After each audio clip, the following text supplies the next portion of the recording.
Okay. All right. Greetings, everybody. So it is Wednesday, August 31st at 7:07. It looks like we definitely have a quorum and all commissioners are here, which is great. And we have a couple of folks, attendees here, Richard White and Mary Isaac. So great. I would like to get started. I know, Pam, you said you have until 8 o'clock. Yeah, just about. Okay. All right, great. So I will start the meeting. I'll start the meeting with requesting approval of the Conservation Commission virtual meeting minutes from June 1st, 2022. Do I have a motion to approve the minutes? Sure, I'll move to approve the minutes. Okay, and a second? Second, if I was there. Richard? Okay. If you, yeah. Okay, and I think Richard was there. All right, so Yeah, I'll second from it. Richard. If All Kim didn't. right. So, okay, and everyone say yay or nay if you approve the minutes based on the motion to approve. Everyone Yay. Yay. Yay. Yay. So we've approved the minutes from the virtual meeting on June 1st. And we have a couple of things that we need to vote on tonight. So I'm glad that we have a quorum. There are a couple of items regarding a regulation upgrade going to P&Z. And then we also have an inland wetland advisory letter, which I sent everyone last night to take a look at. So I think what we'll start with then is maybe Sarah and Matt, if you can just kind of give us a brief overview. I understand that you did meet with our first selectman and presented the completed Conservation Commission town survey. And the goal of that was to give her the opportunity to hear the results before we kind of formally launched it to the town. And I would like to have the survey actually placed formally on our town website so that people can see the results of it. So Sarah, let Sarah go first and then Matt. So any feedback from your meeting with the first select woman? Actually, if it's okay, I'd like Matthew to go first because he's the one who had the idea and had the, Okay. the organizing. So I let him go first. And Okay, Matt, Nice. you're on. Too nice. Okay. Thanks, Sarah. Hi, everybody. The idea we had at the last meeting was to meet with Vicky and have, well, first off, was for us to reach out. So potentially new faces, new personalities reaching out to Vicky to do twofold. One is to share the results of the survey. For sure, that's all Sarah. But for me, maybe selfishly, I wanted to better understand how we work with Vicky and her subcommittees. So specifically, what are they interested in? How can we get them to care about us and what we do? And so we started the conversation with that. So I think we should break it up into two pieces. One is kind of my opinion or my learnings on the meeting, and then transition to Sarah. So as I mentioned, I was interested in understanding, does Vicky support us? Can she make better connections for us? Can she help push our survey to other parts of Trumbull? And my quick takeaway, this is a bit indirectly, is that our committee, I don't foresee fitting into her top priorities. To be clear, she didn't say that exactly, but when we went through what the priorities were, I thought it was, fairly obvious. So what she's most concerned about is financials, right? Taxes, the increase in taxes on residents. Number 2, Trumbull Center. Number 3, behavioral health and related to COVID. Number 4 would be information accurate and sometimes inaccurate that gets floated around in the town of Trumbull about Trumbull. So all to say, it was a little bit kind of loose and informal, which was great. but I didn't get the sense that she was going to really push our group, but also our survey results to some of her other subcommittees, which isn't a bad thing, but I think it was really helpful for Sarah and I to hear where she stood and what her priorities were. So Okay. before I go kind of pause, turn it over to Sarah, any questions or comments on that? Because I think it's important as we think about the help, or sometimes lack of help, that we get from the town. Yeah. Yeah, Matt, did she say anything about making the results public or not? That, I'll leave that question to Sarah. Okay, Again, to be clear, anything related towards the survey. My goal is understanding kind of where she is in her priorities. Not really, sorry, Richard. that's okay. Okay. Okay. Okay, So- right. So I think that Matthew laid it out pretty clearly that Vicky was chatty, not necessarily chatty about us or about this commission or the survey itself. She certainly agree that she has a lot of priorities that are not conservation related, which doesn't mean that it doesn't matter to her. It just means that that's where her attention is, which is understandable. With regards to the survey, we did present her a physical copy of the survey. We talked briefly about it. I certainly feel like it was the right thing to do to go talk to her about it because it was a town survey. We did say as part of the fielding of the survey that we would be sharing all results with the town. So it is important to share it with her. It is important to share it with town council at some point. Also, George, Parks and Rec, I mean, we can come up, there's a list that we've sort of bandied about of town organizations that needs to be presented too. One of the things that I think is a little bit of a disconnect is, and Matthew alluded to at the end, is communication and misinformation, or her perception of misinformation.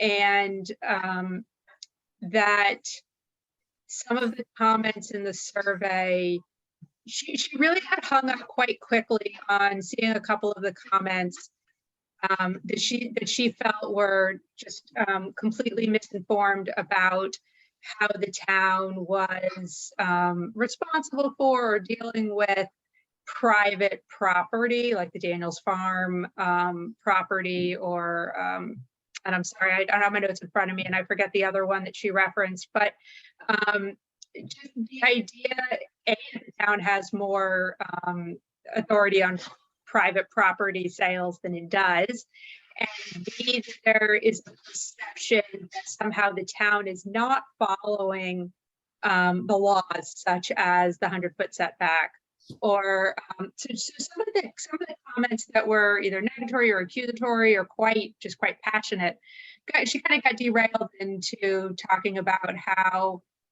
the town perhaps just doesn't do a good job of communicating facts in that vacuum. There's misinformation on social media, and now the town doesn't have the resources, in her opinion, to take care of that. There's no communications director.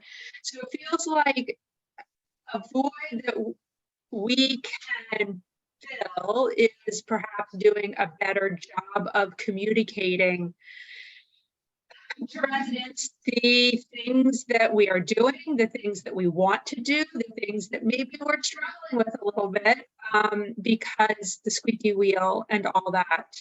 So that's kind of what I walked away with, was nobody's paying a whole lot of attention, and that's fine. So we just have to be proactive on the things that we want to be proactive about in a really positive way. Mm-hmm. Yeah. Okay. Well, that's good, and that's fair, and I think that is helpful for us because we've been kind of in a holding pattern, waiting for approval from her office to go forward with I don't things. think we need approval. Totally agree. Yeah. Sounds like that, which is kind of is good news that, you know, there was an artificial roadblock there, and you know, as an advisory committee, Advisory Commission, you know, we are charged with doing X number of things for conservation and environmental protection in the town. So that's what we're doing. We're doing our jobs. And so it sounds like, you know, she's kind of giving us, I like the word proactive, just the opportunity to go out and share this stuff, as long as it's in an accurate way. Right, and when you talk about putting the survey on the town website, one of the things that I want to get a sense from people on is the appropriateness of sharing all of the write-in responses, because some of them are inflammatory. Mm-hmm. And I don't know that we owe it to town residents to share the comments. I believe we owe it to Vicky and the town council, but I don't believe we owe it to the town residents, for example, to share negative comments about Dimitri. I vote to not share amongst the town residents because many of those comments just feel personal and sometimes inflammatory. I think that will look how it distracted Vicky. Right, How within powerful and the important first she is. page. Yes, so I think it'll totally distract people, and I vote to not include them. Okay. That makes definite sense. Which doesn't mean we won't continue to cherry pick them for presentations to George, to Parks, Right. for a write-up for the Travel Times or whatever. Right.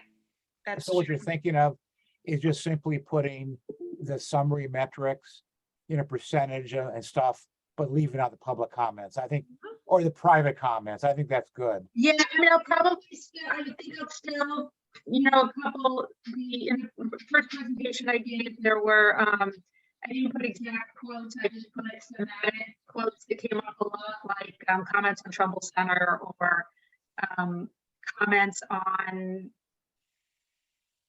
you know, that media, that the Trumbull Times and local newspapers are a source of information. So I think I would still want to include broad topics that people wrote in, but no direct quotes. Mm-hmm. Yeah. I think that's great. I think that would look really good. I just came across a survey that was done in another town, and it was a sustainability survey for the town. And they did exactly that. I know there had been written comments. They didn't include them, and they put it on the town website. So it was a summary of the matrix, and translating the data into graphs or pie charts, making it Right. easy for people to decipher, which I know, Sarah, you're a master at doing. So I think that would be easier for people. It's more positive, and, you know, it's pretty clear the results of the survey are what we wanted to have it inform what we were doing going forward in terms of projects. And it did that. So I do like that. I do like that idea as well. Is everybody else okay with that? With, you know, going forward with designing a summary to put onto the town website without. Yeah, I just have a question though. Are we, and I don't know what the other survey that you saw, Mel, I don't know what they did, how they handled it, but how do we then communicate to those who would be reading those results what our intentions are as follow-up, or do we even do that? Well, I think we can put kind of a summary paragraph, you know, just highlighting the purpose of this and what we as a commission will be doing going forward with the Sustainable Trumbull Committee. So, and then like a link, you know, then a link to the survey itself. And I think, Pam, I think it's a really good question, a good point that we hadn't really thought much about.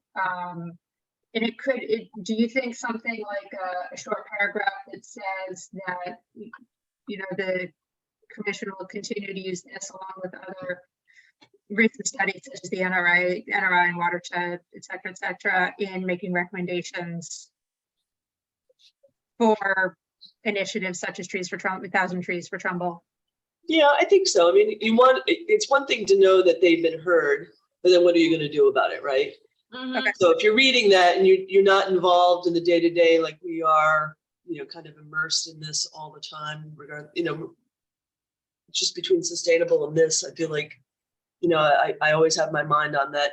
But if you're just reading it in the Times or you've responded to the survey, you're kind of going to want to know, and then what, Mhm. So I think that a vague yet pointed paragraph explaining that we hear you and we're going to continue to work towards blah, blah, blah, blah, blah. Right. Is satisfactory, but So reiterating kind of, our vision and what's come out of this and the action steps that we plan on taking. And then over time, the impact of those action steps. Does anybody would like to take a stab at drafting just a simple paragraph? Well, I'll do it now because I'll just do it in the context of something for Amanda Kuda. Okay. Yeah, that's great. Okay. Do we want to would be include, great. I think, Pam may have kind of mentioned it, but do we want to like list some of the major initiatives like the, P and Z recommendations that haven't been, approved yet? The tree plan, and if we wanted to be politically active in some way, we could mention that we need people to encourage these things. I'm not sure that would be useful for this purpose or not. Depends Well, how active we want to be with this whole thing. you know what might be interesting, Richard, to do is through the fall, maybe we can schedule a couple of the survey presentations of the survey to, like, number one, we've already been requested to present to the economic development. So Community Outreach and Economic Development Committee.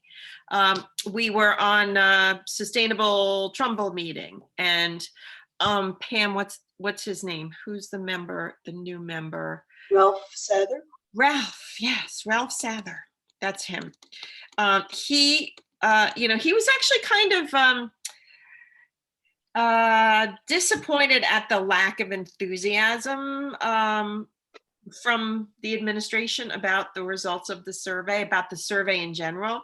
He saw it and thought it was one of the best surveys that he had seen in a long time. And he liked it so much that he wants to bring it to have the survey presented to his committee in October. So if we can, whether it's for that committee and maybe the town council, or if there's a series of 1 or 2 times when the survey results are going to be presented, we can let the public know that, and they can hop on, and it's a public meeting. These are public meetings. So they can just hop on and listen to the results of the survey and present it live. I think that's great. I mean, Sarah does such a great job just presenting the results for these other commissions. So I don't know. What do you think about that? Setting up a schedule for presenting the survey to a couple of commissions. Yeah, I mean, I'm happy to present it as much as needed. Happy to, tailor it to the audience. It's just a matter of, I don't really have the contacts to get things set up. I don't really know. I know there was talk of presenting to city council. I really don't know how to make that happen. Mm-hmm. Well, I know. So Ralph from Economic Development had said he would set up a date. Yeah, so I just need to know when. Okay. And then I think Mary Isaac is on here as a participant. So maybe she can get us on the town council agenda this fall, maybe October or something to present. So October could be our month for, kind of presenting this. And, in the meantime, though, I would definitely send it out to Amanda Kuda again. Okay. She's looking for some stuff. Yeah. And what about George? We haven't. Do I just call up his office and ask for an appointment? Yeah. Yeah, I think that would be fine. Or we could send him an email. I could send him an email. So we didn't, oh, it was the natural resource inventory. That's right. That's what we presented, but the survey. So how about this? I'll send an email to George. And so would you be able to do like a lunchtime thing? Yeah, anything. I'm flexible. Okay.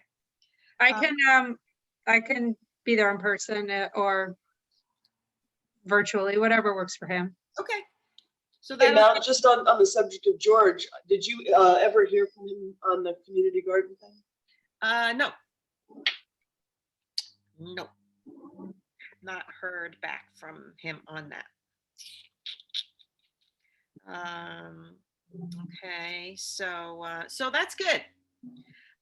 So I'm good. I'm glad that you guys had the meeting. You got some clarification on, we don't have any reins on us in terms of sharing with the public some of the great projects we're doing. So, onward for that stuff. I think that's great. Until we make someone mad, I suppose. Yeah, but that's good. At least we get a reaction then. That's good. Right. And we didn't get to it yet, but the article that went out in the Connecticut Post for the 1,000 trees for Trumbull, Amanda was looking for a bunch of things, and she's working on a sustainable story about the Long Hill Green right now. But she really jumped on the tree story because I gave her the option of that. Prioritizing talking about that or the survey, and she thought the tree. We got, I get some really nice comments from people. Somebody who said they've lived in the town for 65 years and this is the best thing they've ever seen. Into the town. Good. It was really great. I'm like, oh, good. You want to be on the forestry subcommittee? You can write one on the enthusiasm among residents for a community garden and then forward the article to George. Yeah. There you go. Because that was in the survey. Was in the survey, wasn't it? Oh, I don't know. I don't know. If community garden was. No, it was just because Pam just brought it up. And you said you hadn't heard back from him. Yeah. Yeah, that's gonna be a project. I think that's still a good one going forward. So, yeah, I think we have a lot of interesting things to talk about and share with the public. And it seems like Amanda, will put stuff in the Trumbull Times, and it's going in the Connecticut Post too, which is a good thing. So we can continue to just kind of send our feedstock out into the town and just tell people that what's going on. Do you contact someone different to get something into the Connecticut Post, or is that somehow connected to Trumbull Times and Amanda makes that happen too? Yeah, Amanda does that too. So she basically writes, I think, one article and Post it in two places? Yeah. Or publish it in two places? Okay. yeah, I was surprised that it went into the Connecticut Post. I thought she was going to write it for the Trumbull Times, but it went in Connecticut Post first. Trumbull Times comes out, I think, tomorrow. So hopefully it'll be in there too. But apparently it was on the front page of the Connecticut Post on Monday, which is good. It was, and she left a few things I had to say. She left out of there, of course. Oh, They pick and choose. So yeah, but yeah, your comments were great, Tim. I'm glad that you got a chance to talk to her. well, I was I sounded like a 60s tree hugger a little bit, but that's okay. That's good. Is that a bad characterization? No, but I gave her a lot of scientific stuff, and she put the warm fuzzy, which is fine, which I actually did say that, and I really do mean it. But when you read it, my mother was laughing. She goes, "You been like that since you were a kid." I was like, "You're right, you're right." Well, that's what people want to hear. The science stuff, they kind of glaze over.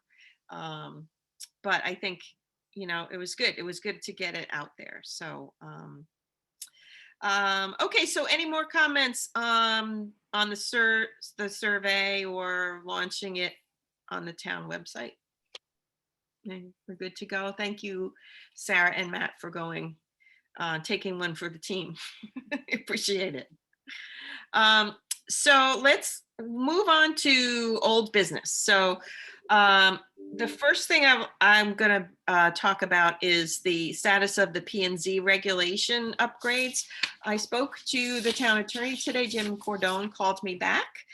And in March, I sent a letter from our commission asking for a couple of things to be changed or added, or we just needed to be able to talk to P&Z about what we wanted to change. So it's turned out to be a bit simpler than I think we anticipated to make some of these changes.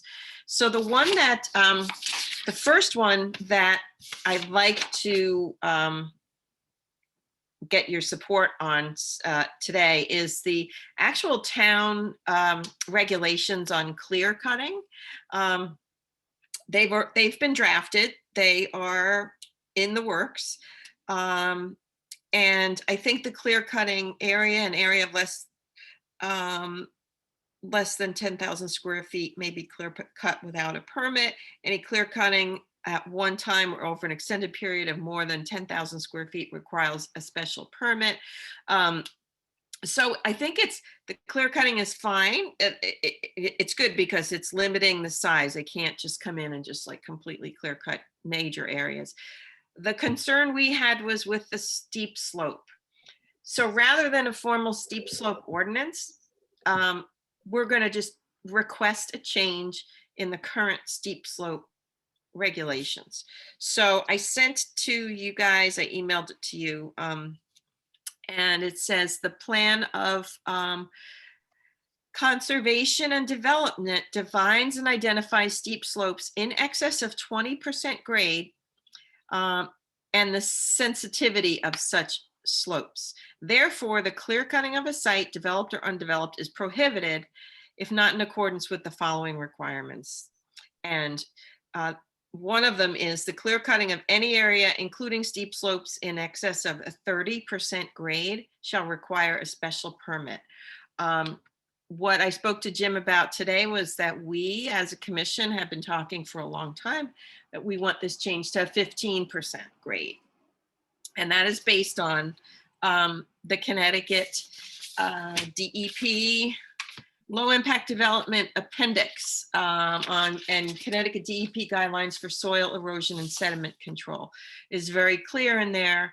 The research and the studies that have been done that 15% is the grade that should be the maximum one. So we have state guidelines that support 15%.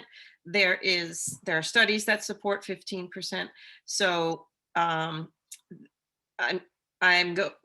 there are two pictures that I sent through of grades that have been clear cut that are more than 15% showing significant erosion. And I sent those to you guys too. Those are supporting documents that we would send along to Jim. And what Jim will do from there is talk to the town planner and planning and zoning about making that change. So the regulations in place, we're asking to change a number. And he said what that will require then is to go on the agenda for planning and zoning and a public hearing for a change, because it will be a change in regulation. So what we have to do tonight is, according to Jim, because this is considered old business, we've talked about this for a while, just send forth the regulation, highlight the grade that we want changed. And so we'll have to I'll draft up something. So I was starting to write it up. The Trumbull Conservation Commission requests the following change in our town clear cutting regulation from a grade of 30% to a grade of 15%. This change is supported based on guidelines from the Connecticut DEP Soil and Erosion Sediment Control Appendix, and there's a special date. Fuss and O'Neill. So Fuss and O'Neill wrote this Connecticut DEP guidelines, and they have a specific page in the appendix. So I will reference that particular page. Hey, Mel, these guidelines from the DEP, these are guidelines to municipalities, I mean, or of their own land stewardship, or what are they? They are, they're Connecticut DEP guidelines. So they were actually drafted in 2011. Okay. So they have been on the books since 2011. And I sent that to you guys too, as a PDF. And the reference is, where's the page? There's a specific page number. Oh, so I actually printed it out, but you guys don't have to print it out. So it's this, it's low impact development appendix to the Connecticut guidelines for soil erosion and sediment control, 2011, and it's Fuss and O'Neill. And they have, I'll reference section 3.3, which is disturbing long slopes. See, they have they talk about 15%. They have a chart down here. Okay. And then they have pictures. Perfect. Hey, Mel, just because I'm not a geologist or not a scientist, you showed a picture of the one that's adjacent to the Trumbull Nature Center, Yes. and I'm familiar with that one. Do you know is that a 20% steep slope there, or is that greater? Do you know? Just so I know. That's a good question. I think from the picture, we might be able to calculate that. I think Jim might be, Jim Norgren, because Jim Norgren calculated the other picture that I sent to you that was in the natural resource inventory. That was an adjacent property to Hardy Lane that was clear cut, and it shows significant erosion. So I think it's a great example of why we can't, and that was, I think, if I remember, that was like a 30% grade or something like that. But that's a good question. I don't know exactly what grade that is, but I can find out. I can see. So I was just curious because I don't know the Hardy Lane one, but just looking at it, to me that one looked pretty egregious. Yeah. So I can maybe we just submit that photo, or should we submit the one for the Trumbull Nature Center as well? I don't know. I think the one you were talking about is fine. You guys know the pictures that I'm talking about? You want me to pull up? Want me to share my screen? I wouldn't even be averse of putting both in there, especially if we could, put the percent slope as an example. And Mel, one question, maybe I missed it. Is there a state statute from DEEP that specifies slopes? Is it actual regulation or just a guidance? This is, these are LID Connecticut guidelines. So these are guidelines for soil erosion and sediment control. Not sure if there's a state regulation. Maybe we can look that up. Yeah, let me see if I'll see if I can find some while we're talking. I have a question as well, and that is, to what extent do you feel like Jim and the commission are behind this and going to be cheerleaders for it, or will they be resistant? What is our problem? Like, does it uphill battle? Do we have work to do to? Good question. So he said that he can't, really predict how they will react to it. He's going to present it to them, and it will require a public hearing. So there will be, we will have to present. So we'll have to prepare a presentation using the data that we've collected on and pictures Actually, there's more pictures in the natural resource inventory. So we have experience with seeing these slopes eroded in town, like multiple pictures, multiple. So we've got experience and we've got studies, and then we've got the DEP guidelines. So, he couldn't predict how they would react, but we can just, Did he act like he was behind it and he was going to be helpful to help convince them to react positively, or was he to hold his cards close? he didn't say. I mean, the fact that the plan of conservation and development defines slopes in excess of 20% as sensitive, it just kind of struck me as strange as that they put 30% grade, requiring a special permit. So that doesn't make any sense to me. I'm not quite sure when this, but I can investigate this with our town planner, because Rob would be the one. I think Rob and the town attorneys would be the one that we'll talk to in order to prepare. I just feel like in my very limited experience with other commissions and town organizations is that pre-work to get people on your side is much more effective than trying to deal with outcomes after they happen. Okay, actually, you cut out in the end. I couldn't hear. What was that? Just the pre-work of getting people to have a cheerleader on the commission or to get people on your side to do some pre-work seems to be more effective than presenting, having a hearing, and then dealing with the comments at that time. Yes, correct. Yeah. So doing the pre-work and talking with Rob about it, and the town attorney, and just presenting the data that shows why this is important. I think it may make it easier. I mean, they've got a lot on their plate, but I think that, they've got some really tough applications coming up.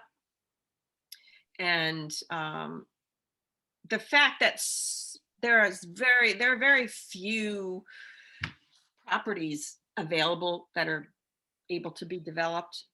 And the ones that are out there are usually super steep and super wet. And that's why they're still sitting here. But they are buildable lots. So I think they're seeing challenges. There's a couple applications that have some steep slopes and some wetlands, which is another one we're going to talk about. Do you have any examples, Mel, of where other towns have these in their P and Z regulations? Yes, there's one.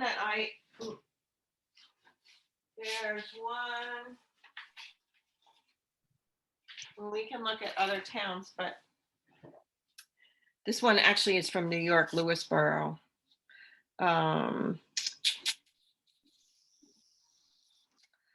Let's see. Yeah, so this one's a little bit more complex, but it does reference a slope of 15, greater than 15. But yeah, there could be other, there's probably other towns that have it. So, what we can do, if you feel more comfortable, we don't have to vote on sending this proposal to P&Z tonight. We can take the next couple of weeks. Our next meeting, September 29th. And we can do, our homework in the meantime. I mean, we've talked about this, but this is an opportunity to get it done in a fairly simple way without writing a lot of stuff. We just want to change one number. So what do you think about that? Would you prefer to wait until our next meeting to vote to send this to P&Z? Does that hurt us in any way, or just that it delays at another meeting? I mean, is it critical to send it out sooner than later, or no? Well, I just have a concern. I mean, what we can do is just send this forward as a placeholder. And then if we're ready, it could be the next P&Z meeting might be September, October. We might not get on their agenda till October, and that would give us the time that we Yeah. need. I think it's fine to send it. I guess I was just saying, what should we do between now and the meeting in order to shore up the positive response that we want? Mhm. Yeah, so I would suggest, because I'm concerned about there's a particular development that I'm concerned about that has a lot of steep slopes in it, and it's not on the agenda yet. It's in kind of a pre-application phase. But I think if we can get this changed sooner than later, it might be helpful. I'm just afraid that an application will come in, and then if we can't, we can't impact that application if we don't do this beforehand. So, Well, if Connecticut DEP is in their guidelines, why not just references and send it? mhm. Yeah. I'm good to vote on it. Yeah, Yeah, I think it's pretty straightforward then. Yeah, so we'll just be, so here's what I'll write. Trumbull Conservation Commission. So I will make a motion that we send this paragraph or sentence to the town attorney and the town planner. The Conservation Commission requests the following change in our town clear cut regulations. From a grade of 30% to a grade of 15%, based on Connecticut DEP guidelines for soil erosion and sediment control. The commission asks for a public hearing, or I asked to be included in an upcoming agenda to discuss this item. So something like that. Does that sound okay? Yeah, I think it's better to get that out there. And then if they want more detail, that we can come up with that. We need more ammunition, but this is really a big thing, geologically. And Mhm. so it's really important because it will help protect some locations that have no wetlands and only go to P and Z. P and Z is the last resort, as we all know. Right. That's a great point. That's a Um, great point, Richard. And Yes. so we can always come back if the attorneys say, well, we want more information, how many towns, blah, blah, blah, then we can come up with that. I'm not finding real quickly on Deep's website on a regulation, but guidance, is an important thing to consider, and that showing a couple of photos in your letter so they get the point across. Mhm. In a perfect world, maybe we can't do this here, but in a perfect world, if they do clear that steep slope, what do we make them do? And what if, they need to make a steep slope, there's no vegetation, what do we need to remediate it? But maybe that's for another day. Yeah. So as a geologist, Richard, I think your input on this would be really great. It would be really great. So, so if you can just help us to do a little bit of homework on here of maybe some other towns that Mhm. have 15%. And if there were state guidelines, then everyone would have to do it. So maybe it's just that there's if there's state regulations, but there are guidelines, and there are guidelines. And the reason this is coming up is because we're seeing it. We're seeing this happening. We're seeing it in the natural resource inventory. We see the photographs and we're like, oh my gosh, that's real. How do we stop this from happening? Yeah. So our experience has been that we need to have a stronger restriction on clear cutting of slopes. Yeah. So, all right. So how about this? I don't know how I can do this. I'll make a motion. Barbara, you can correct me if I'm wrong.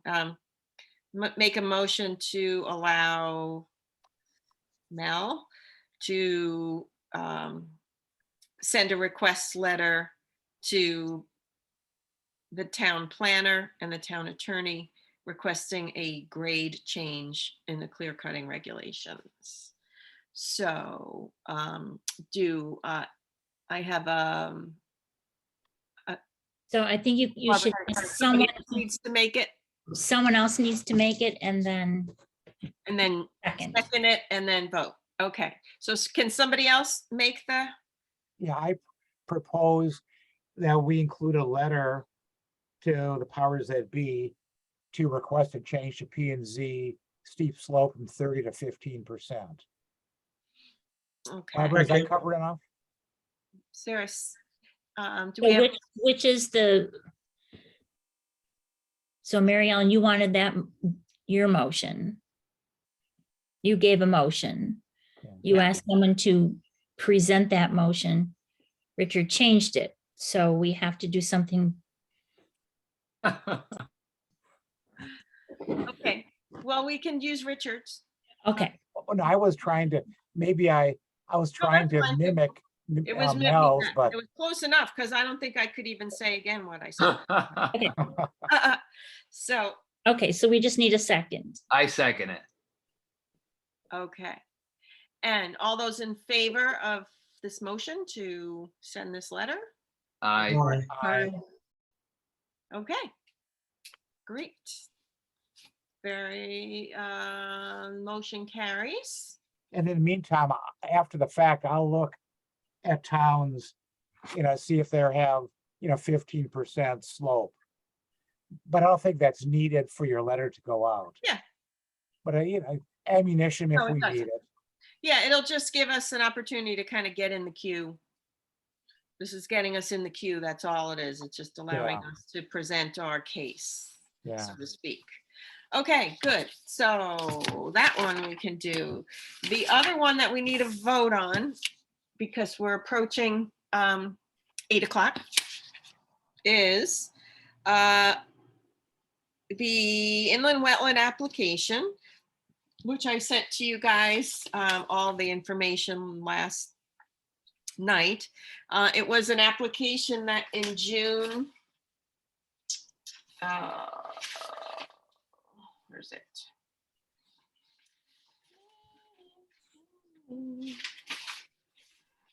So many papers here. Okay. Anyway. Oh, so just to clarify before we do this, the application is, the application numbers are 22-15 and 22-16. They are for the building of 2 lots, lot 4 and lot 5 on West Misha Road. And the applications had been kind of sent to us in June, but it was pulled and it's back on again. There was a walk of the site and Pam went on the walk along with Jim Norgren, who did our natural resource inventory. And I asked Jim to go on the walk and draft up his observations and recommendations. And he did that. So the information, from Jim, along with the information in the application, informed the letter that I sent to you guys last night. And so Pam made a couple of changes or little corrections on it, which were some minor wording, and I think I sent the new version to you. So Pam, do you have anything you wanted to share about the walkthrough for us, since you're the only one who's been there so far? Yeah, I'm not a soil scientist. I went with my Conservation Commission hat on and with an open mind, because I didn't know what the lots looked like. But as someone who was walking through with not only Jim and Tatiana, but there was another gentleman there from another conservation company. They had ribbons where the house was going to be sitting, so you could see the 4 corners of the house. And it seemed a little, I was very surprised at how much was going to be filled in to accommodate these 2 homes. So my first question to Jim was, would you build 2 homes here? He said, no. I mean, they said, would one be okay to be built here. And, you know, he kind of shrugged because he wasn't quite through with it, with his findings. And just reading through the letter, it seems like, you know, I think he mentions that one house could go there, but there was more than one waterway that went onto the property. And now we're in the middle of a drought, so we didn't really see much water, but you could see skunk cabbage. You could see where waterways were and what would be affected. So, you know, if it was up to me, which it isn't, I would probably err on the side of more conservation than, yeah, just go ahead and fill these. And there's a reason why they were never built on. Mm-hmm. And, you know, and that it was, I don't think it was in Jim's report or letter, but in the middle of all this are these 150-year-old red oak trees also. So it's not just the wetlands, it's, you know, these old growth trees that would be taken down that would be, you know, just tragic from my tree hugger perspective. So just my 2 cents. Okay.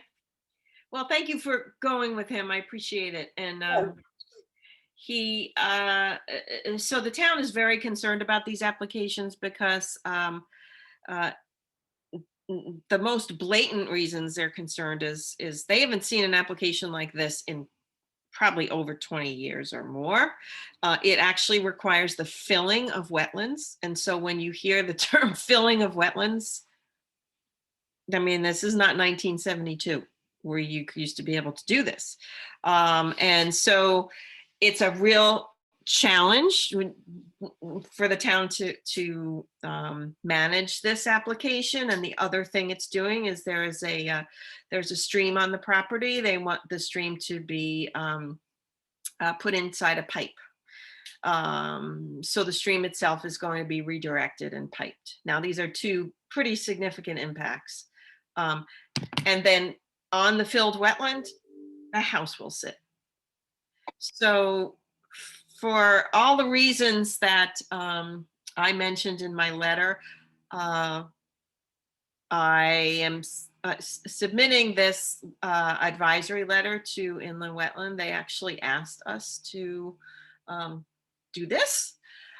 They've called in a third-party engineer firm.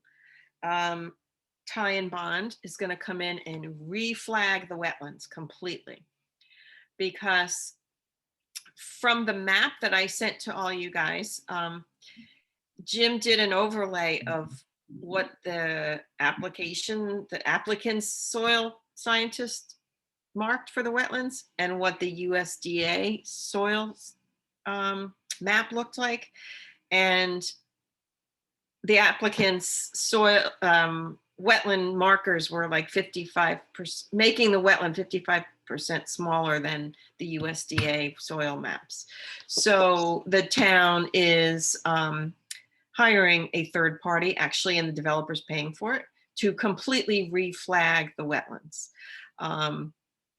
And so that's a big step. The other person that walked with Pam was from the Southwest Conservation District. He is going to do as an engineer. He's going to write an advisory report as well. He might not have it ready for another month or two. So apparently this is you know, it's a big impact application. And so it's going to be a challenge, and it probably will go to, you know, a legal battle over this, but we needed to get our recommendations in, and from what you read, the recommendation is to reject this application.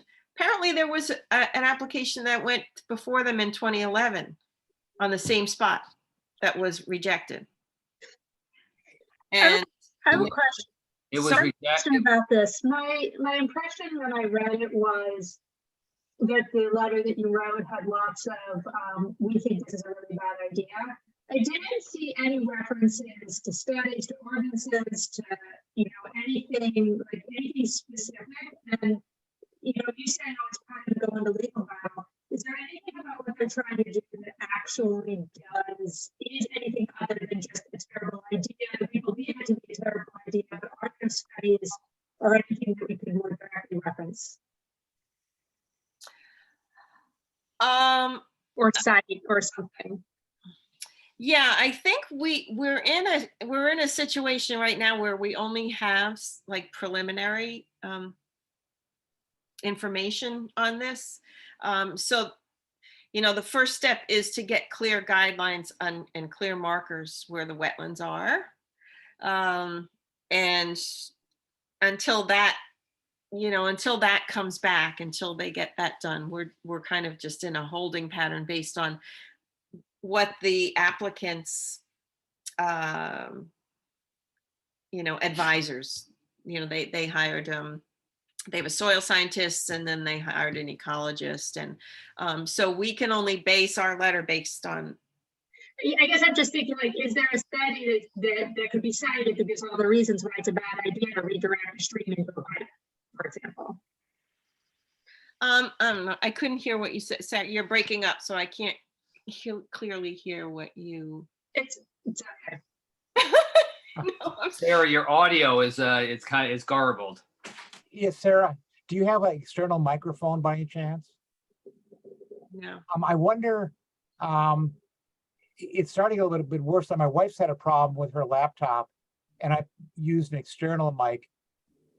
It might be an audio setting or something, because the video is perfect, so I don't think it's bandwidth. But it just sounds like the audio reminds me of what my wife Randy audio sounded like, and I use an external mic that worked. But I wonder if you have an audio setting or something, is wrong. But anyway, a couple of quick comments about this. I skimmed through it, Mel, before the meeting, and I mean, I can't believe they're doing this. Who is the developer? Do we know the developer at all? No, I don't know who it is. It's just somebody that owns the lot, and apparently he's very committed to doing whatever he has to do to get those two houses on there. I'll be blunt. He's going to repeat. The condos were built in Trumbull. We have friends who live in a condo complex that shall remain nameless, but not their unit, but ones off in the corner were built on wetlands. Mm-hmm. And besides the ecological hazard of doing that to things that live there, you do not want to put a structure on soft ground, because the wetlands may go down 20, 30, 50 feet. And so if you want to put footings down tens of feet, drive it down, you can structurally do that. But I doubt this person will do that, because he probably won't want to spend the money. And therefore, he should get a good attorney when the new residents sue for cracking. Number two, piping a stream. Are you kidding me? We all know that. He's going to either silt up the pipe unless the grading is sufficient, which will make it difficult to clean out. It'll plug up, and then it'll flood above the pipe, maybe flood the residents, or it won't allow the flooding to spread laterally and let the land absorb the flood, so it'll transmit that flood waters downstream, and it may actually delay the length of flooding. It'll flood maybe above the pipes, and then keep releasing high volumes of water, which will keep the flood going. So this thing should be totally rejected. Mm-hmm. Yeah, and I think this is kind of the stand of the commission, and people are pretty horrified at this, and it feeds right into Pinewood Lake. So the Pinewood Lake community really needs to step up on this one, because it could remove a major sponge. I mean, we've seen all the flooding up in that watershed with all the other developments that went in on Misha Hill, Misha Brook, and Misha Brook goes right over the road at Booth Hill and Misha Hill Road. The culvert under the road can't hold the flooding. Yeah. So piping of this stream, as a contributing stream to the Misha Brook, it's just bad all around. So So I think the points that I made in there were very clearly based on an engineer and an ecologist that I spoke to, who I had read this for. They went through the whole application. They did not charge us. They just they said they would never take an application like this. It's just terrible. So they had, about 11 or 12 key points. And from my conversation with them, that's what I put in there from our perspective. So, this is going to be, I think, a long-term application. It's probably got some legal action that's going to occur, but the inland wetland meeting is next Tuesday. So if we're going to put an advisory letter in, an initial one like this, we can write another one in the future and do more homework as this changes, as the information. Yeah. That's why I wrote in there that this is a preliminary letter, because once we get information back when they re-flag the wetlands, we'll have more. And when we get the Southwest Conservation District report. Hey, Mel. Yeah. Janet has her hand raised. Janet, oh, there she does. Okay. Hi, Janet. Hi, guys. I love Pam because she always recognizes me. Yes, I never see the little hand up there. She's my advocate. Needless to say, you probably know that I live in the Pinewood Lake area. I'm speaking as a resident, not as anything else. There are a lot of neighbors concerned about this. My question is your letter going to be public, Mel, or is that a private, is that sort of inter-town document? Oh, no, it'll be public. So we just have to vote on it tonight. So once my commission approves that it's okay to go, then it becomes public, and they put it in the packet for the public. So I can send it, once they approve it tonight, it can be sent out to Tatiana, and then it will be public. And will that be available like a day or two before the meeting, so that the folks that I know who are concerned about this have access to it in time to give testimony or write? Yes, and I think Thursday, I think the packet has to be completed tomorrow or Friday, inland wetland, and then inland wetland will submit it. So so I think it should be public probably tomorrow. I can find out. I'll find out when. Okay, great. But it will. Janet, include at a minimum, you could call Tatiana and she could, email it to you, or you could pick up a copy in engineering. But this is really, you tell everybody you can on Okay. Pinewood Lake. Now, is the meeting the on 6th. Tuesday going to be a public hearing or just a preliminary? It's a public hearing on Tuesday. Ah, Yeah, Well- it's a Zoom meeting like this, but it is a public hearing. Yeah. Will they allow comment? Yes, Yes. they should. Yep. And I'll contact Tatiana. She's pretty responsive. Yeah. They'll allow, yes, comment. Yep. You know what struck me at the last meeting when this was proposed was, from a common sense point of view, I understand that they're building lots, and I understand the town's in a tough position about letting them build on a building lot. But they had an alternate plan, which they pulled back and didn't want to present again at that meeting. I guess they had talked to the town about it.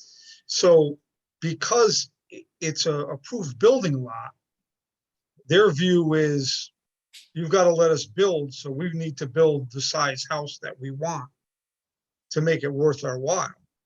But they can come up with an alternate plan. I mean, I would rather them not build on that lot at all, but they can come up with an alternate plan and build a smaller house with a lot less impact.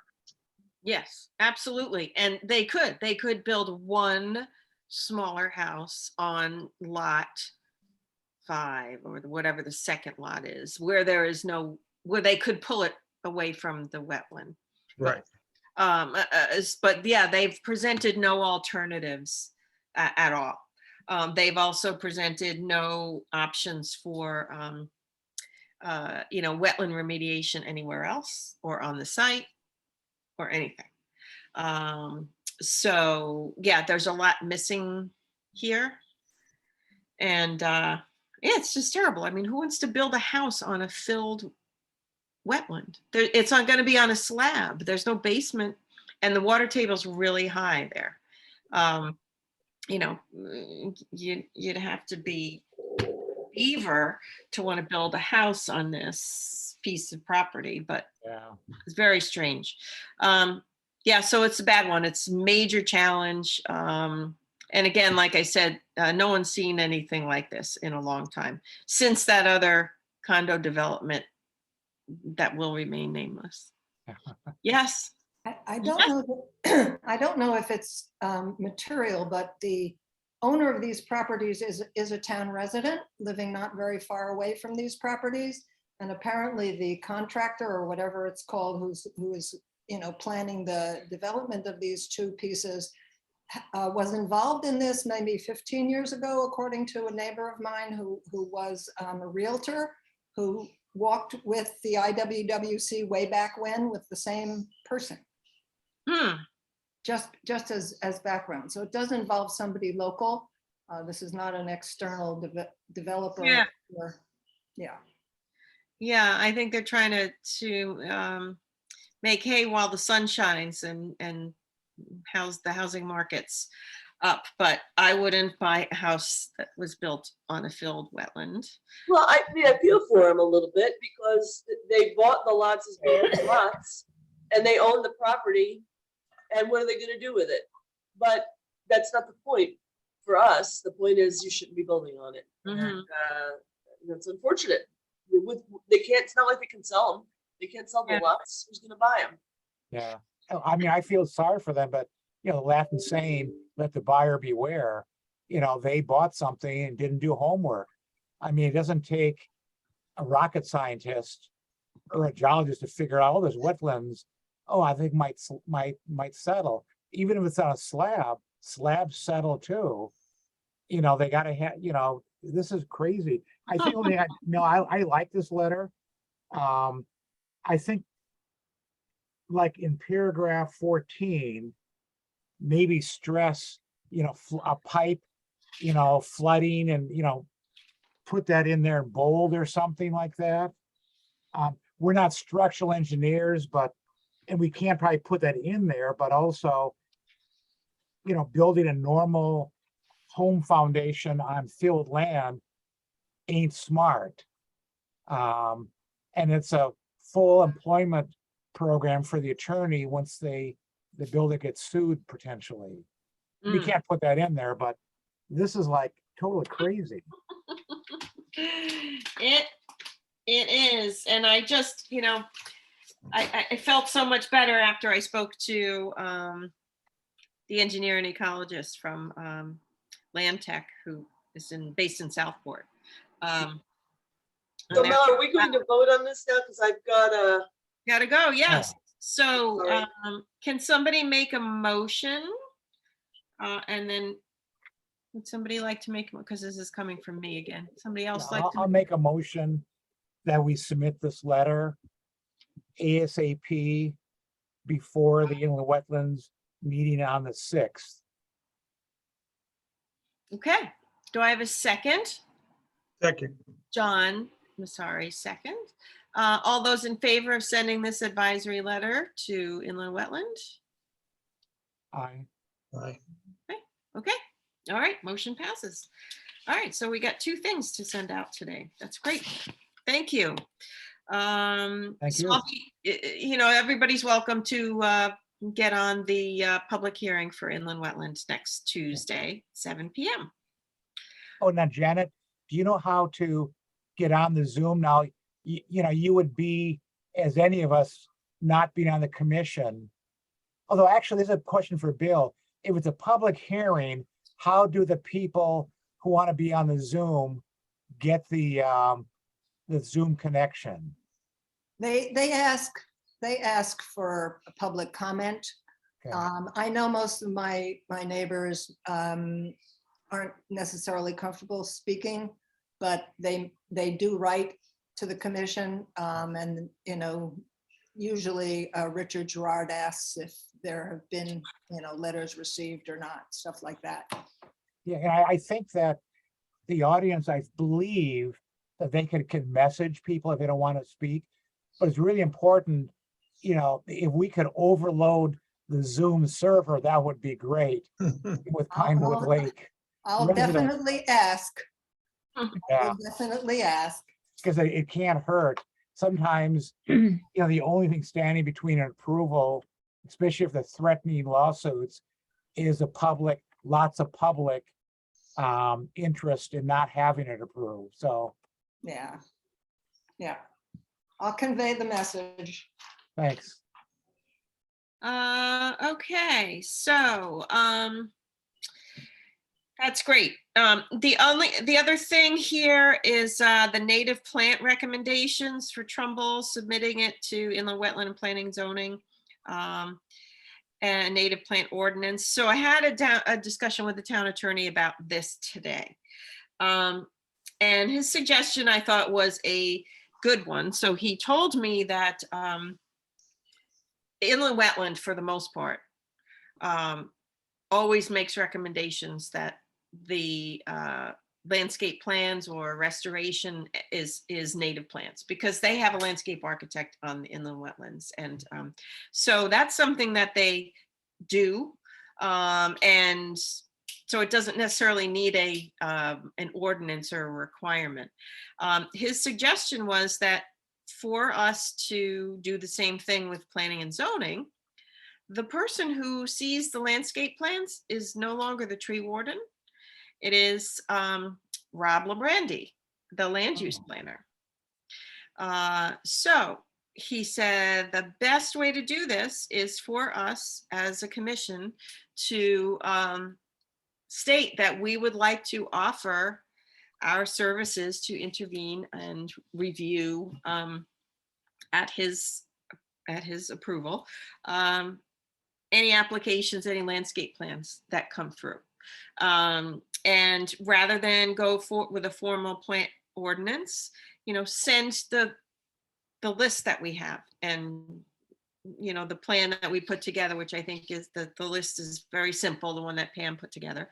In a kind of an informal way to get us to be, you know, accepted as advisors to P&Z for the landscape. So again, you know, planning and zoning folks don't have the expertise, but we have the expertise on our commission. So he said, if we go right to Rob and build a relationship with Rob, and they share with us all the applications that come through, just like Inland Wetland does, then it should be a go. After reading through the native plant ordinance that was written by Monroe, it's too extreme. I mean, we can't mandate 100% native plants we just can't do that. We're seeing a great example of where native plants were in a landscape design, which is at Long Hill Green. That developer, I think that's a best practice. So the route that we should take is saying, hey, that's a best practice. That's what we'd like to see. That landscape plan is all natives. 2 rain gardens, it was done really well. That's what we'd like to see, and kind of just work in a collaborative fashion as an advisory, not mandating with an ordinance on the native plants. Hey, So, Mel, yeah. just a thought on that, you know, there are native plants on the, at the Tate Road parking lot now too. When they redid the parking lot last year with the new sidewalk and Yeah. bench, it's all native plants there. And I think it would be nice to have some sort of a sign that acknowledges, you know, this is native plantings from the town of Trumbull or something like that, just so people become more in tune with that kind of verbiage. I was at the farmers market last week for Yukon Master Gardener, and then the week before for Sustainable Trumbull. and I brought the native plant list with weeks. And I had people asking me on, without my even prompting them, do you have a list of native plants? So it is something that's becoming more in the zeitgeist. So it would be great to have some kind of sign that says, hey, these are native plants. And Right. people they actually think about it when they start to think about planting their yards. I love that. I think that's a great idea. So we're using carrots instead of sticks. Right. And because it's happening already in town, so there's no need to like force an ordinance when they're doing it already. And what the attorney told me today is that the sign went in today at the Long Hill Green, explaining the rain garden up there Mm. with the plants. So they have, and it's taken, Pam, to your comment, it's taken 2 years to get a sign, but they wanted a formal demonstration sign, like an interpretive sign explaining a rain garden, just like the one for impervious surfaces, which is closer to the pizza place, I think. So, we should look to Long Hill Green as an example of sustainable design, low impact development, native plants, and then just replicate that in other developments in town. And that's our expectation. So whatever happens in Trumbull Center, we should expect that same consideration of low impact development and native plants in Trumbull Center.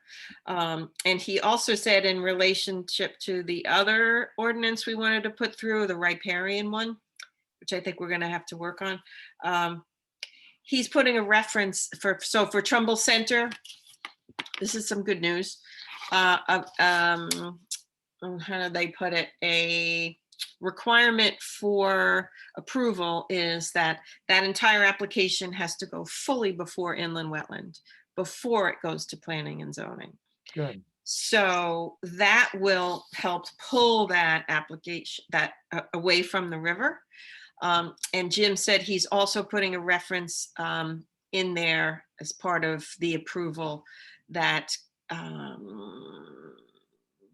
best practices required by PA 2129, which is that law that we've talked about with the riparian buffers, be followed in that application.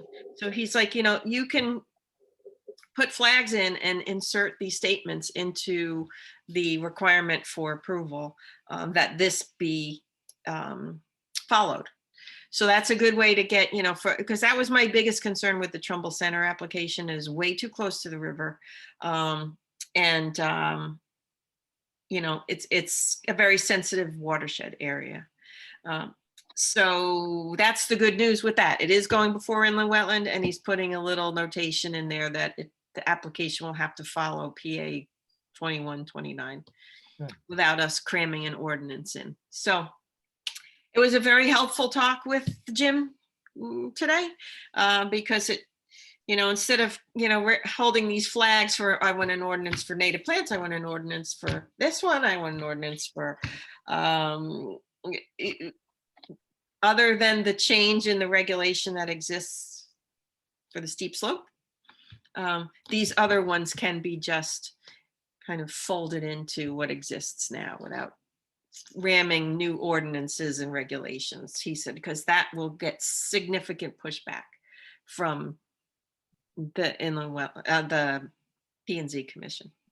If we have our simple list of native plants, for some people, it might save a few dollars. They don't have to have somebody figure out what plants to put in, but you can simply say, here's a list of plants that are native, pick what you want. Yeah. So it may make it so simpler for them. And if it's simpler, then it will help them do that without an ordinance. But I think that's something that's less severe than steep slope. Yeah, because we come in as, with regulatory requirements, and we get pushback when a lot of these things are acceptable, they're logical, and there's better ways for us to get them acknowledged in applications.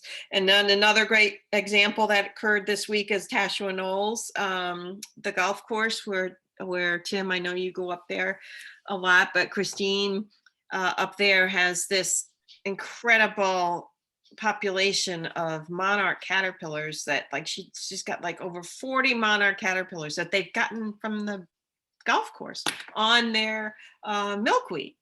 And they put them into fish tanks without water, of course, and they put them in the lobby of the golf course. So all the golfers are coming in and seeing, you know, the metamorphosis of monarch butterflies from caterpillar to butterfly. And she just came up with this great fundraiser this week to name a butterfly. For $10, you can name one of the butterflies after you or something. So she's had people donating, and that's going to go to the Trumbull pollinator pathway. Good.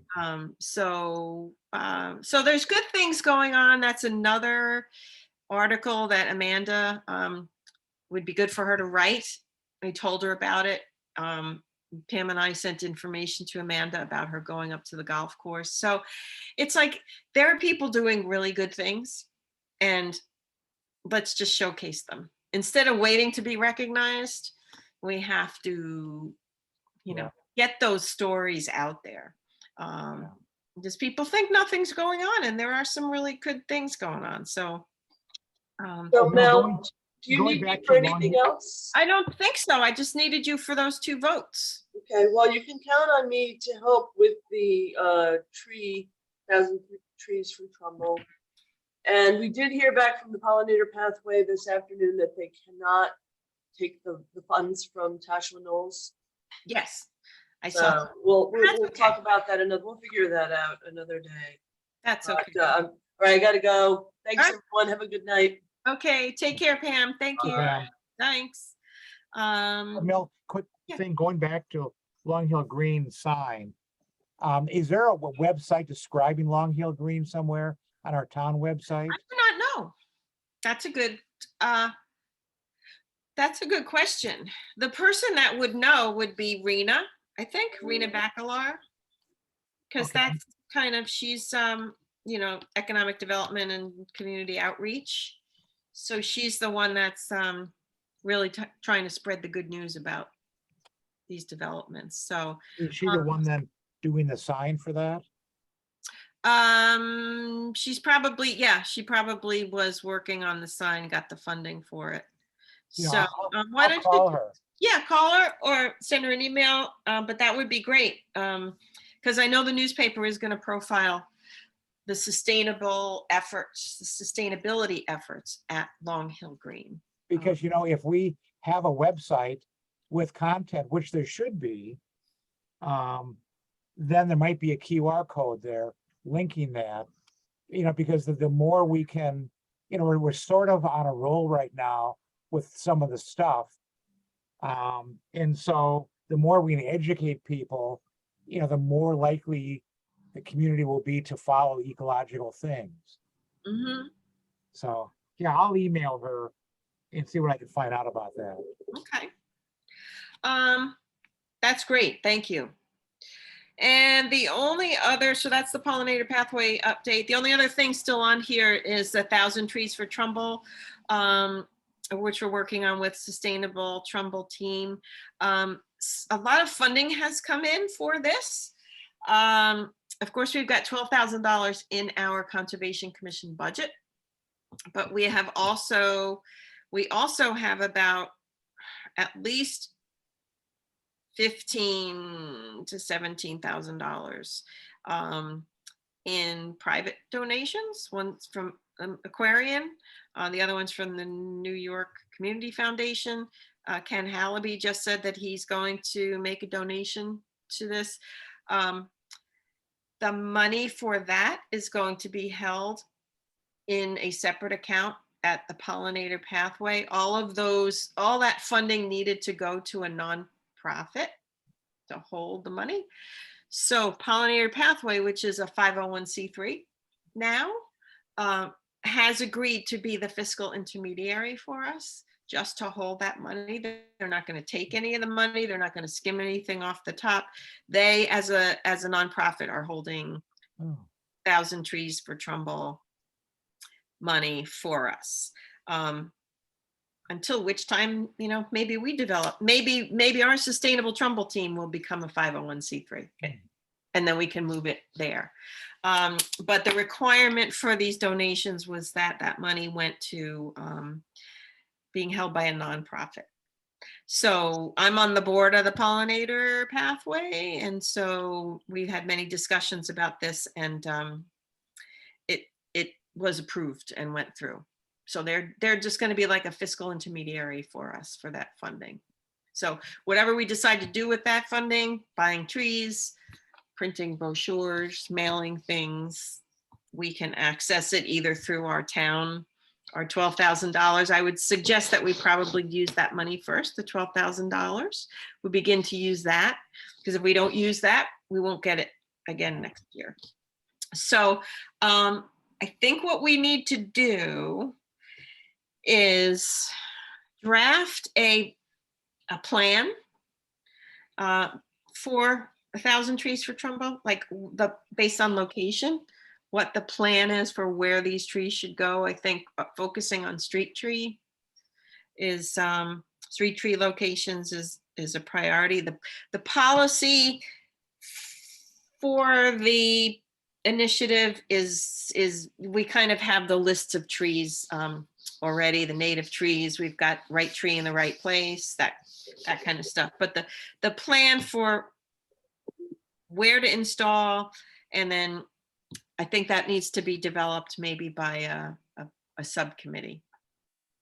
So that's what I wanted to ask, if we need to form a subcommittee. I think this is something that maybe should go out on Facebook or in the paper, that we're looking for folks who want to sit on this subcommittee of the Conservation Commission, and with help from town of Fairfield, take their tree plan, their forestry plan, and apply it here, because it would be kind of the same guidelines. So what do you guys think about that? You think about, is there any other process you think might be more effective?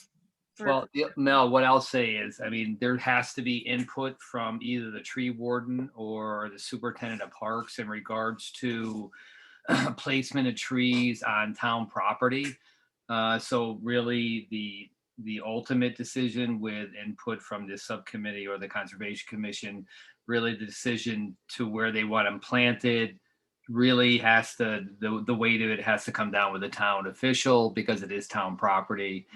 Also for future, liability issues in regards to having the town input on where they're going to go.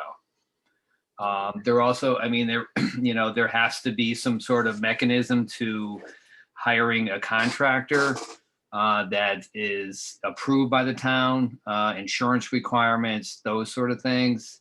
And then also a full year of aftercare, especially watering through, its first full year, because we don't really want to leave that out. It's all well and good to plant as many trees as we can, but if there's not a full year of aftercare, it's really kind of a moot point, especially everybody can see that this year. We're actually watering trees that were planted 2 years ago to make sure they're going to survive. And a lot of things that were planted this year that didn't get watered regularly they're dying now. So that's an important part of it, that there has to be a full year of aftercare that is paid for and followed through with whatever entity that is, private, public, or whatever. That's great. That's all great. So the one thing about town involvement, of course, they will help us. The Public Works, so George and Dimitri said they would support this as long as the trees were not planted on town property. So the way that would work is how Fairfield does it. So it would be back from the town right of way, not on the town right of way. And we would would be the resident, the adjacent resident whose property it would be on, would be the one that would want the tree and get to pick what kind of tree it was. And apparently this is what it is in Fairfield too. It's the adjacent resident. It's on their property. It's in the street tree, but it's back off of the town right of way. So why were they against putting it on town property? Because then they would have to be responsible for maintenance of it going forward. And if it comes down in storms, they would be responsible. So, I think the fact that they spend an exorbitant amount of money every year in the budget taking trees down, they're resistant to having trees go back onto their right of way. So how does Fairfield do it with responsibility, future responsibility once the tree is planted? You know? So I don't know. I think that would be something that we would need to find out. I mean, things like gator bags, there is responsibility on the adjacent homeowner to, during that first year, to water and fill the gator bags or the bladder or whatever else is put on top of it. But details about that. It might be very worth our while for our next meeting to have the tree warden from Fairfield, maybe Mary Hogue, who's running this, somebody for Forestry Committee, maybe if we have them come on and share exactly how they do their program, because it's been quite successful. Yeah, no, I mean, why reinvent the wheel? If it works for them, we could adopt it, but it's really about laying out clearly what the responsibilities are. If somebody accepts a tree, it's basically, hey, it's your tree now. You're going to take care of it in the future, and it's your property basically, which is fine, but it's just about future care and liability and those sort of things.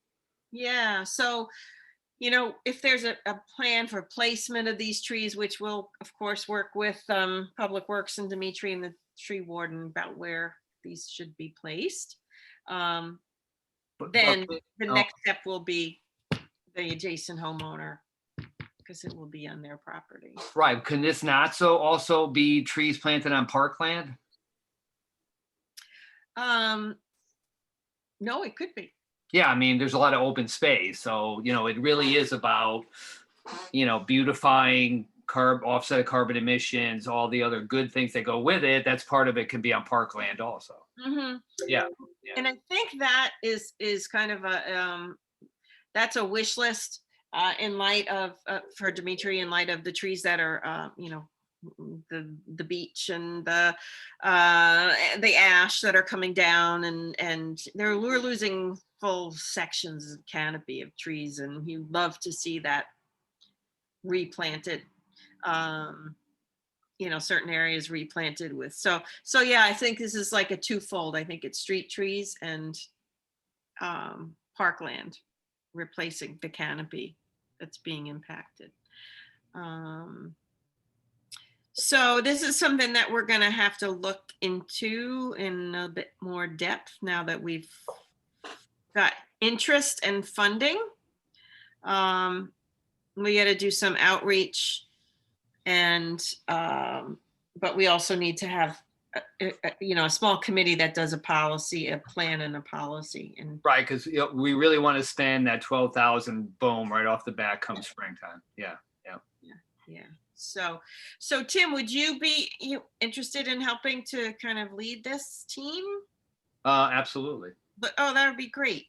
And look at reach out to Fairfield, maybe talk to the tree warden in Fairfield and find out how they do it. That would be great. Can you invite for next meeting the people from Fairfield? Yeah. Okay. Yeah, I can do that. All right, so we'll have Tim lead the way on this. All right, cool. Excellent. Thank you, Tim. So that's all that I had for this evening. Anybody else have any other comments or? Is there a meeting been set for the community center at the Hardy Lane site for public comment? Oh, good question. Oh my gosh. Thank you for bringing that up.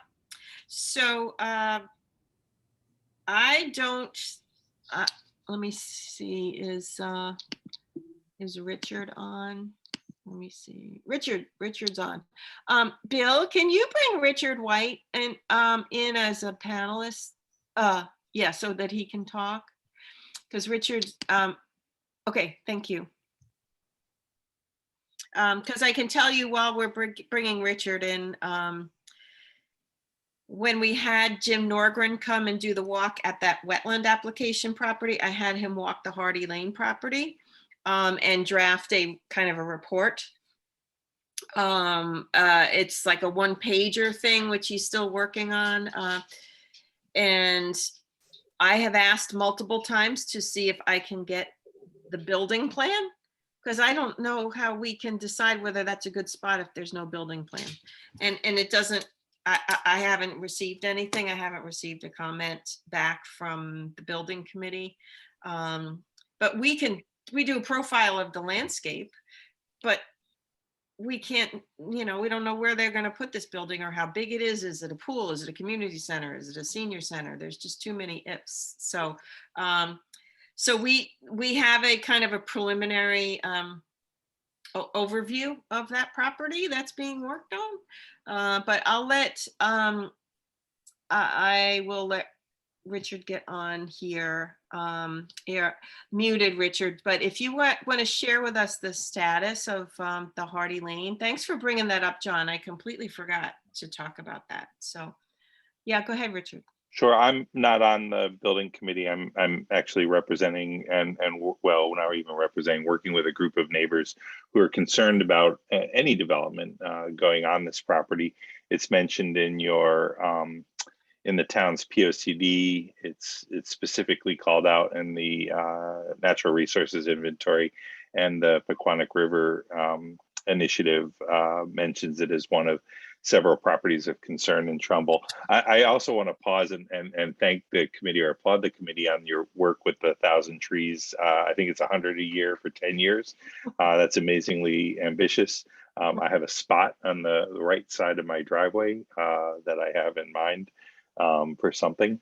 So I think that's great. I think it's unfortunate that we have to backfill trees that are being cut down, either because they were originally too close to power lines and utilities, or some development like the Enclave, or potential future development like at Hardy Lane. I believe the next meeting of the building committee is on the 15th of September. I'm trying to quickly confirm that. Sorry, 14th of September at Town Hall. It will be in person. They have been having public comment on the beginning, and I would encourage any of you or all of you to come and speak on that. Okay. And I think it's great that you're doing a review. I have put in my own request for the architect's presentation from several months ago. I've also not been able to get a copy of that presentation. I've been told that I would get a copy, and Mary Ellen, I'll forward it to you if and when I do get a copy. Okay. Yeah, because we just, I've received no information on building size or, so Richard, do you have any clarification on this building purpose? Is there a pool? Is it senior center? Is it a community center? Vicky Tesoro, there were two committees, and again, I'm not a member of either of them, so this is just from me watching and following along. There were two committees. There was Aquatic Facilities Committee and a library and senior center building committee. The two committees were considering merging. If you take a look at the statute that allows for the building committee, it mentions the library and it mentions the senior center. The focus so far has been on a combined community center and senior center. At one point, the aquatics was going to be included in it. Vicky spoke to the committee, said this was the wrong time, wrong place, and she urged that the concept be split. So she's instructed the aquatics committee to go back to the Board of Ed and find space on Board of Ed property, not inside a school, but as a separate from a school, and then told the senior center and community center to move forward. Okay. Richard, do you have any idea where that building might be? The plans that were showed by the architect when it was a combined aquatics, senior, and community, was at the end of basically where the cul-de-sac is now. There was a revised plan that took out the pool. My understanding is that the building committee wasn't like 100% thrilled with that. That's the presentation I'm not getting my hands on that basically put it in the same place. The architect said it would be about 25 feet below the grade at the crest up at the top of Church Hill, which to me seems either it's closer to the edge than it was being depicted, or they're planning on cutting in. But but without that presentation, without those plans, it's sort of hard to estimate. Is there going to be a basement, do you know? I don't know. It's an interesting comment. When I look at the USDA soil site and I was able to bring in the combined properties, it's 4 or 5 properties that make up the site. I was able to bring those in and do some site suitability, from a soils point of view from the USDA soil site, which I'm sure you guys have all seen before. The site's not appropriate for a slab small commercial development.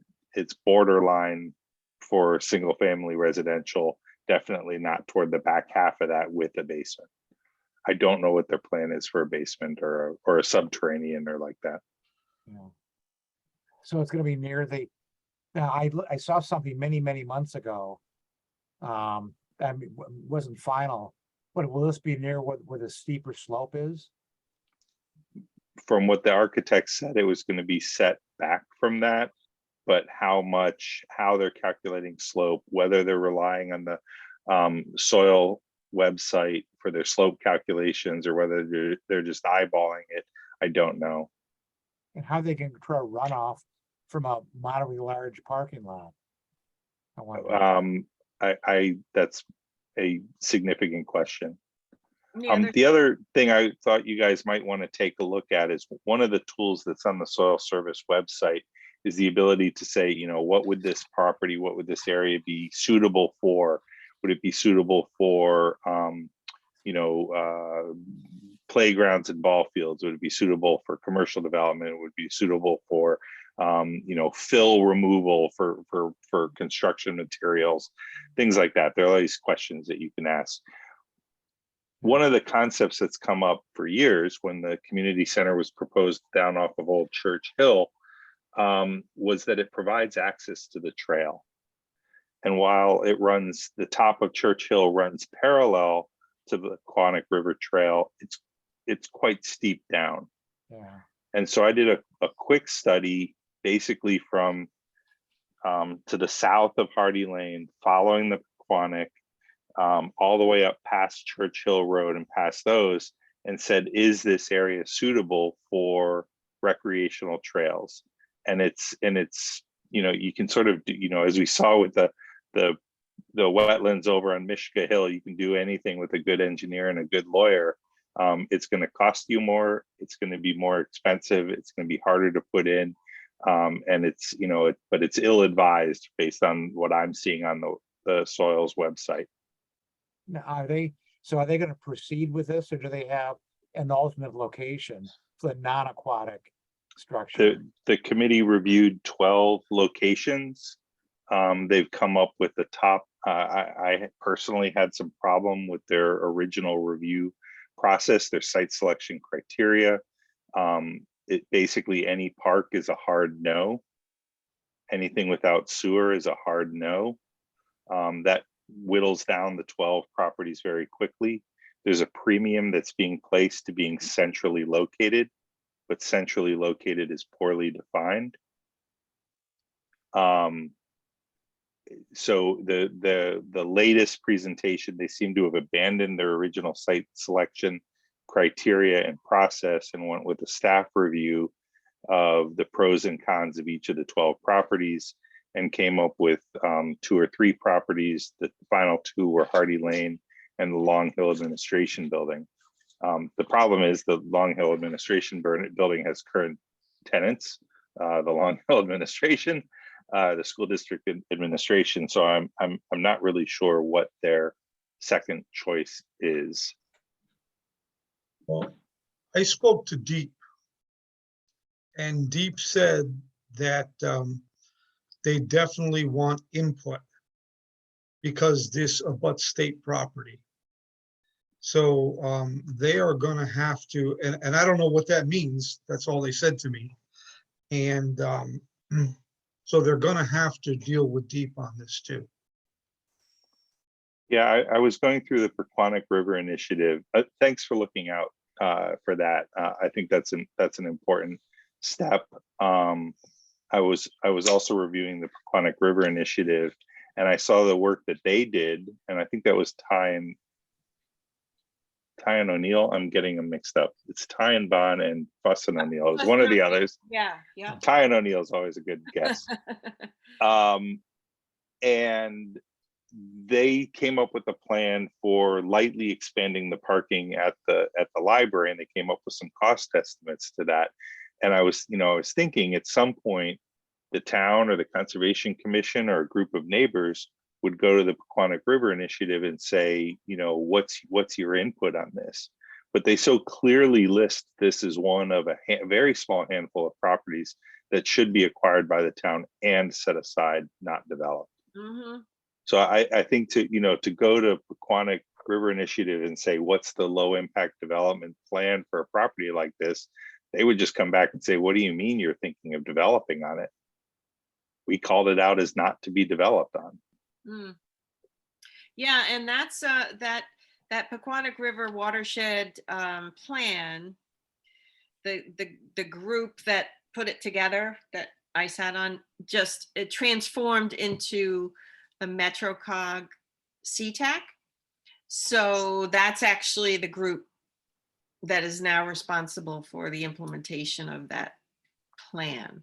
So worthwhile, I think, to go maybe on the agenda of the September Conservation Technical Advisory Committee. So it's MetroCog CTAC. So, but yeah, it would be worthwhile for them to know that this may be in the works, and just present it to them. So if you want, I can get you on the agenda for that meeting. And That would be excellent. okay. The other thing, I'd like to applaud you for is requesting these changes to our planning and zoning committee rules.